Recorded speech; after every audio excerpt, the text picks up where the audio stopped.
Om Swastiastu. Assalamualaikum warahmatullahi wabarakatuh. Shalom, namo buddhaya, dan salam sejahtera untuk kita semua. Sebelumnya, perkenalkan kami dari SGD 3 akan mempresentasikan student project kami yang berjudul Problem Base of Impaired Liver Function in Drug Use. Bisa di next? Perkenalkan, nama saya Imade Dwi Kayudayana Guna Wisaksa dengan 3 digit NIM terakhir 046. Presentasi akan dilanjutkan oleh rekan-rekan saya. Baik, sebelumnya perkenalkan nama saya Indra Graciela Tekai dengan 3 digit NIM terakhir 058. Bisa di next? Selanjutnya adalah bab 1 pendahuluan. Bisa di next? Jadi hati atau hepar merupakan organ terbesar yang memiliki peran penting dalam fisiologis tubuh manusia. Hati memiliki fungsi utama sebagai tempat metabolisme karbohidrat, lemak, dan juga protein, menampung zat dan beberapa jenis vitamin, serta dapat menggantikan sel yang telah rusak dengan sel yang baru. Namun peran besar yang dimiliki oleh hati dapat mengalami kegagalan akibat dari penggunaan obat secara berkala. Selain memberi efek kesembuhan, obat dapat menjadi penyebab timbulnya penyakit pada manusia apabila dikonsumsi dalam dosis yang kurang tepat. Hati sebagai pusat metabolisme memiliki sifat yang rentan terhadap efek berbahaya dari beberapa jenis obat ataupun suplemen makanan yang dapat merusak hepatosit atau sel hati lainnya. Next. Gangguan hati merupakan salah satu penyebab kematian yang sering terjadi, terutama di negara berkembang. Angka kejadian pasti dari drug-induced liver injury atau DILI sulit untuk diperkirakan. Banyak diagnosis DILI yang sulit dikenali, sering tertunda atau bahkan dibiarkan begitu saja. Next. Hepatotoksisitas pada obat telah dikaitkan dengan berbagai macam perubahan struktur dan fungsi hati secara akut. Sementara, gejala tidak spesifik dapat berupa kelelahan, anoreksia, penurunan berat badan, atau tergantung komplikasi dari pasien. Penanganan yang tidak tepat akan mengarah pada komplikasi yang lebih serius hingga mengancam nyawa pasien. Oleh sebab itu, penulis tertarik untuk menyusun kajian literatur berjudul Problem Base of Impaired Liver Function in Drug Use. Mungkin bisa dijelaskan oleh teman saya. Terima kasih. Baik, terima kasih. Perkenalkan saya IGD Bagus Andara Diasa dengan NIM 047. Bisa di next. Rumusan masalah. Next. Pada perumusan masalah yang kami angkat, diantaranya yang pertama apa definisi gangguan fungsi hati dalam penggunaan obat, dan selanjutnya bisa dibaca pada slide. Next. Lalu bagaimana manifestasi klinis gangguan fungsi hati dalam penggunaan obat, dan bisa dibaca pada slide. Next. Lalu ada tujuan penulisan. Next. Adapun tujuan penulisan yang kami angkat diantaranya untuk mengetahui definisi gangguan fungsi hati dalam penggunaan obat, dan bisa dibaca di slide. Next. Dan juga untuk memahami manifestasi klinis gangguan fungsi hati dalam penggunaan obat, dan sisanya bisa dibaca di slide. Next. Selanjutnya akan dijelaskan oleh rekan saya. Terima kasih. Baiklah, perkenalkan nama saya Madi Dwinanda Prabowo Mahardana dengan 3 digit NIM terakhir 057. Next slide. Next slide. Baiklah, pertama saya akan menjelaskan mengenai definisi gangguan fungsi hati dalam penggunaan obat. Next slide. Drug-induced liver injury atau DILI atau gangguan fungsi hati akibat penggunaan obat merupakan istilah yang digunakan untuk mendeskripsikan kerusakan tidak terduga kepada hati, termasuk kerusakan hepatosit dan sel hati lain dari obat. Alasan utama hati sangat rentan terhadap adverse drug reactions kemungkinan besar disebabkan fungsi hati yang berperan utama dalam biotransformasi atau metabolisme dari masuknya xenobiotik ke dalam saluran gastrointestinal. Next slide. Keracunan hati akibat obat umumnya dibagi menjadi 2 jenis berdasarkan mekanisme reaksi senyawa kimia, yakni yang pertama intrinsik, yang bersifat langsung atau dapat diprediksi, dan idiosinkratik, yakni tidak langsung atau tidak dapat diprediksi. Tipe intrinsik bergantung kepada dosis dan terjadi langsung setelah terpapar obat, yakni hitungan jam sampai hari pada kebanyakan individu pada level paparan tertentu. Sebaliknya, tipe idiosinkratik bergantung kepada interaksi lingkungan dan faktor dari obat terkait, biasanya terjadi pada rentang kurang dari 1 dalam 10.000 individu yang terpapar obat, serta memiliki efek laten dengan periode yang lebih lama dari beberapa hari sampai beberapa bulan. Presentasi akan dilanjutkan kepada teman saya. Terima kasih.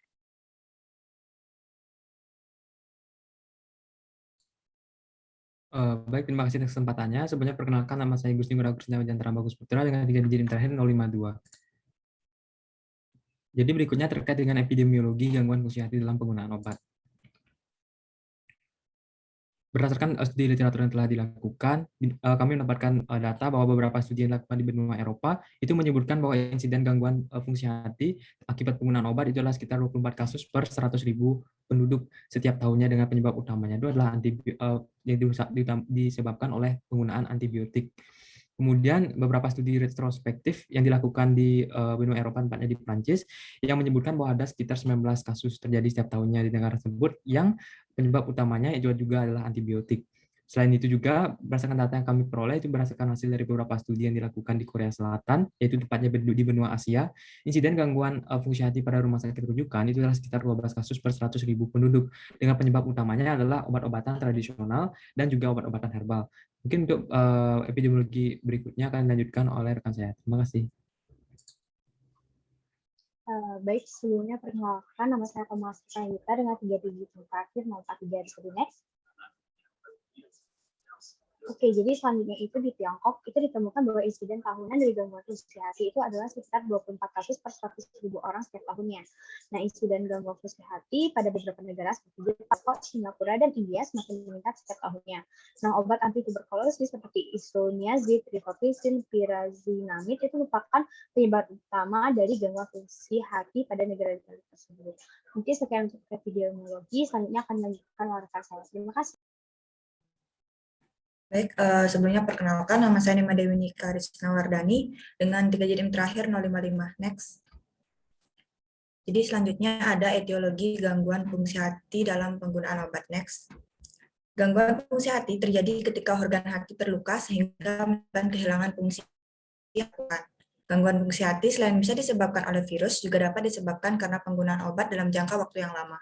Obat bisa dikatakan hepatotoksik, yaitu obat yang dapat menginduksi kerusakan hati atau yang biasa disebut dengan drug-induced liver injury atau DILI. Mekanisme DILI dapat diperantarai oleh akibat langsung dari obat yang diberikan atau akibat imun dari individu itu sendiri. Proses penyerapan obat ke dalam hepatosit, metabolisme obat dan eliminasi dikendalikan oleh keluarga besar protein yang ekspresi dan fungsinya masing-masing dikendalikan oleh faktor genetik dan lingkungan, termasuk interaksi obat dan penyakit penyerta, yang secara kolektif mempengaruhi akumulasi atau paparan obat-obatan dan metabolitnya dan menyebabkan efek obat yang meningkatkan stres di hati. Faktor yang dapat berasal dari pasien itu sendiri, misalnya faktor usia, dosis dan jenis obat yang dikonsumsi, baik itu tunggal atau ganda, dan varian genetiknya. Presentasi selanjutnya akan dilanjutkan oleh teman saya. Terima kasih. Perkenalkan, saya Indra Sita Dilabis Sri Tarigan dengan 3 digit terakhir 062. Di sini saya akan membacakan fakta fisiologi gangguan fungsi hati dalam penggunaan obat. Mekanisme awal pada gangguan hati terjadi saat proses metabolisme obat. Peningkatan proses kerja oleh enzim memberikan perubahan bentuk pada obat menjadi bentuk metabolit reaktif. Mekanisme ini terjadi atas 3 fase. Yang pertama, fase sitokrom terlibat aktivitas oksidasi, kemudian pada fase 2, tubuh mendetoksifikasi dengan cara melakukan penurunan aktivitas enzim, dan terakhir pada fase 3, obat mengalami disposisi menuju ke tahap empedu. Pada proses inilah terjadi gangguan fungsi hati. Terima kasih, selanjutnya akan dilanjutkan oleh rekan saya.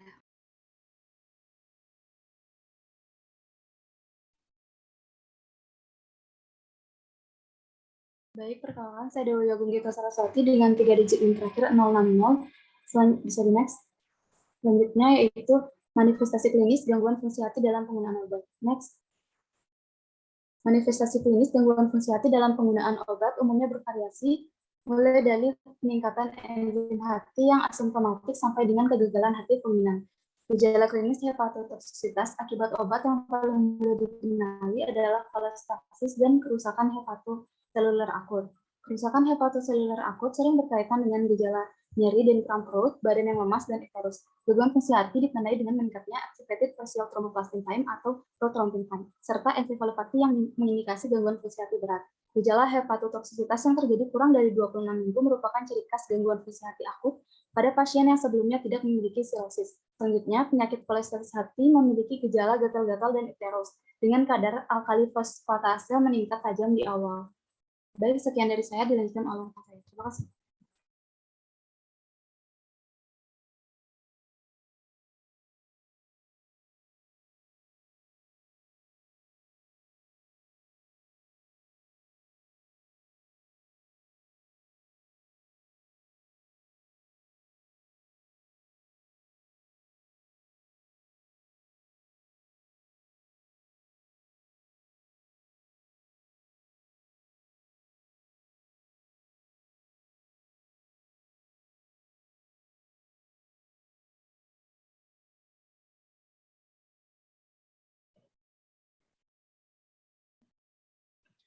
Baik, perkenalkan nama saya Mania dari Lemburan Putra dengan 3 digit terakhir 048.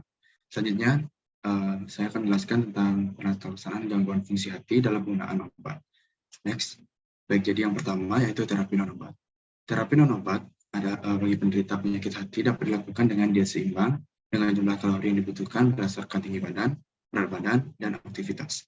Dalam kondisi tertentu, perlu untuk melakukan diet rendah protein, mengkonsumsi banyak sayur dan buah, melakukan aktivitas sesuai kemampuan untuk menjaga sembilit, menjalankan pola hidup yang teratur, dan berkonsultasi dengan petugas kesehatan. Selain diet yang seimbang, terapi tanpa obat ini harus diikuti dengan terapi tanpa obat lainnya seperti beristirahat yang cukup dan menghindari minuman beralkohol. Next. Yang kedua yaitu terapi dengan obat. Terapi non-obat tidak menjamin kesembuhan. Oleh karena itu, dilakukan cara lain dengan menggunakan obat-obatan. Golongan obat yang digunakan antara lain adalah aminoglikosida, anti-amoeba, anti-malaria, antivirus, diuretik, kolagogung, kolitolitik, dan hepatic protector, serta multivitamin dengan mineral. Baik, terima kasih. Selanjutnya akan dijelaskan oleh rekan saya. Baik, perkenalkan nama saya Nimadi Prilimandari dengan 3 digit yang akhirnya itu 054. Jadi di sini saya akan menjelaskan tentang terapi transplantasi hati. Transplantasi hati ini merupakan terapi yang diterima untuk kegagalan hati fulminan yang tidak dapat pulih dan untuk masalah penyakit hati kronis stadium akhir. Pasien dengan kegagalan hati fulminan ini harus dipertimbangkan untuk transplantasi. Jika ada tanda-tanda ensefalopati progresif, koagulopati atau waktu protombin 20 menit atau hipoglikemia, pasien dengan penyakit hati kronis ini dipertimbangkan untuk transplantasi jika ada komplikasi seperti asites refraktor, peritonitis, bakterial spontan, ensefalopati, perdarahan varises atau gangguan parah pada fungsi sintesis dengan koagulopati atau hipoalbuminemia. Terdapat 2 jenis utama transplantasi yaitu homotransplantasi aksilaris dan transplantasi ortotopik. Baik, sekian dari presentasi saya, akan dilanjutkan oleh teman saya. Perkenalkan, nama saya Nikoma Ayurenta Dewi dengan 3 digit terakhir 049. Next. Jadi di sini saya akan menjelaskan mengenai monitoring gangguan fungsi hati dalam penggunaan obat. Next. Jadi, langkah terpenting dalam manajemen gangguan fungsi hati akibat penggunaan obat atau drug-induced liver injury adalah menghentikan penggunaan obat penyebab. Namun, dalam beberapa kasus, DILI berkembang menjadi liver failure atau ALF dengan hasil yang fatal dan membutuhkan transplantasi hati.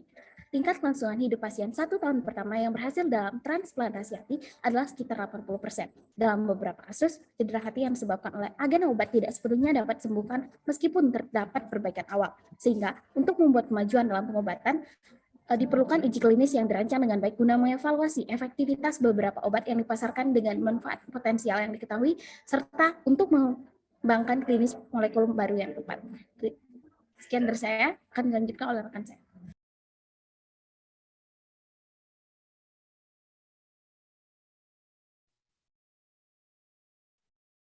Baik, perkenalkan nama saya Nyoman Supranya Tangkas dengan 3 digit terakhir 053.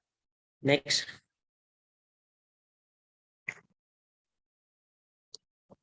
Nah, jadi ini pada kesimpulan. Yang pertama itu next. Nah, jadi yang pertama, drug-induced liver injury atau DILI atau gangguan fungsi hati akibat penggunaan obat merupakan istilah yang digunakan untuk mendeskripsikan kerusakan tak terduga kepada hati termasuk kerusakan hepatosit dan sel hati lain dari obat. Nah, yang kedua, prevalensi gangguan fungsi hati di dunia sangat sulit didapatkan akibat beragamnya budaya, tradisi, sistem pelayanan kesehatan, dan kurangnya sistem pelaporan yang konsisten. Nah, antibiotik sebagai kelas obat yang paling umum dan amoksisilin, clavulanat sebagai agen tunggal yang paling umum menyebabkan gangguan pada fungsi hati. Next. Yang ketiga, rusaknya fungsi hati biasanya ditandai dengan menguningnya warna kulit, membran mukosa, dan naiknya konsentrasi bilirubin. Nah, gangguan fungsi hati dapat disebabkan oleh beberapa faktor. Salah satunya penyebabnya adalah penggunaan obat. Nah, beberapa faktor yang mempengaruhi juga yaitu faktor usia, obat yang dikonsumsi baik itu tunggal maupun ganda, dan varian genetik. Next. Yang keempat, mekanisme awal pada peristiwa ini tentunya berada pada hati pada saat proses metabolisme obat. Proses ini melalui beberapa fase, yaitu fase 1, fase 2, dan fase 3. Yang kelima, manifestasi klinis gangguan fungsi hati dalam penggunaan obat umumnya bervariasi, mulai dari peningkatan enzim hati yang asimptomatik sampai dengan kegagalan hati fulminan. Nah, tanda dan gejala klinis hepatotoksisitas akibat obat yang paling mudah dikenali adalah kolestasis, dan kerusakan hepatoseluler akut. Next. Yang keenam, gangguan fungsi hati terjadi ketika organ hati terluka sehingga menyebabkan kehilangan fungsi yang biasa dilakukan. Cara untuk mencegah dan mengendalikan penyakit hati adalah dengan pencegahan penularan maupun infeksi berupa terapi tanpa obat, terapi dengan obat, terapi dengan vaksinasi, dan terapi transplantasi hati. Dan yang terakhir, yang ketujuh, yaitu langkah terpenting dalam manajemen gangguan fungsi hati akibat penggunaan obat atau DILI adalah menghentikan penggunaan obat penyebabnya. Next. Nah, untuk saran tersendiri, next. Nah, penulis ingin menyampaikan pembaca untuk memahami dan isi dari kajian ini sehingga diharapkan dapat mengetahui gangguan fungsi hati yang dapat timbul akibat penggunaan obat secara berkala. Nah, laporan ini diharapkan dapat menjadi referensi bagi penulis dalam mengembangkan kajian seputar gangguan fungsi hati dalam penggunaan obat untuk kedepannya. Nah, untuk bagi institusi diharapkan dapat lebih menambah referensi di sumber kepustakaan mengenai gangguan fungsi hati dalam penggunaan obat. Next.